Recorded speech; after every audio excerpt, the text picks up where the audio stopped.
ತ್ರಿವಿಕ್ರಮ್. ಆ, ವಿಕ್ರಮ್ ತುಂಬಾ mentally strong ಇದ್ದಾನೆ, ತುಂಬಾ ಪೇಶನ್ಸ್ ಇದೆ. ಅಂದ್ರೆ ಬೇರೆಯವರೇನೇ ಎಗರಾಡ್ತಾ ಇದ್ರು ಹಿಲ್ ಬಿ ಲೈಕ್ ಓಕೆ ಮಾತಾಡು ಮಾತಾಡು, ನನ್ ಟೈಮ್ ಬಂದಾಗ ನಾನು ಮಾತಾಡ್ತೀನಿ ಅನ್ನೋ ಒಂದು ಆ, ಇದ್ರಲ್ಲೇ ಇರ್ತಾರೆ.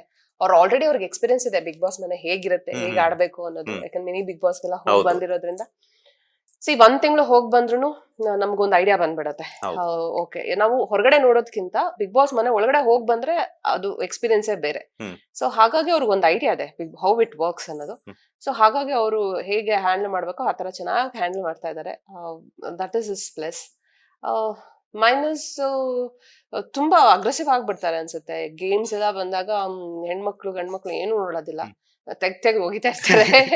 ಸೊ ಇಂಜುರೀಸ್ ಆಗೋ ಚಾನ್ಸಸ್ ಇರುತ್ತೆ. ಸೊ ಅದನ್ನ ಸ್ವಲ್ಪ ಹುಷಾರಾಗಿ ನೋಡ್ಕೊಂಡು ಆಡ್ಬೇಕು. ಅವ್ರು ಹೇಳ್ತಾರೆ ನನ್ಗೆ ಗೊತ್ತು ನಾನು ಹುಷಾರಾಗಿ ಆಡ್ತೀನಿ ಅಂತ, ಬಟ್ ಎಷ್ಟೇ ಹುಷಾರಾಗಿದ್ರು ಏನೋ ಒಂದು ಟೈಮಲ್ಲಿ ಬ್ಯಾಡ್ ಟೈಮಲ್ಲಿ ಏನೋ ಒಂದು ಹೆಚ್ಚು ಕಡಿಮೆ ಆಗ್ಬಿಟ್ಟಾಗ ಅಗ್ರೆಸಿವ್ ಆಗಿ ಇವಾಗ ಎಲ್ಲರೂ ಅಷ್ಟೇ ಟಾಸ್ಕ್ ನ ಆರಾಮಾಗೂ ಆಡ್ಬೋದು.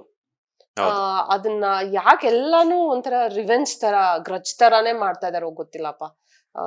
ಟೂ ಮಚ್ ಅಗ್ರೆಸಿವ್ ಆಗ್ಬಿಡ್ತಾರೆ ಎಲ್ಲರೂ ಟಾಸ್ಕ್ ಅಂತ ಬಂದಾಗ. ಅವರು ಅದನ್ನೇ ಮಾಡ್ತಾರೆ. So that is not good ಅಂತ ಅನ್ಸುತ್ತೆ.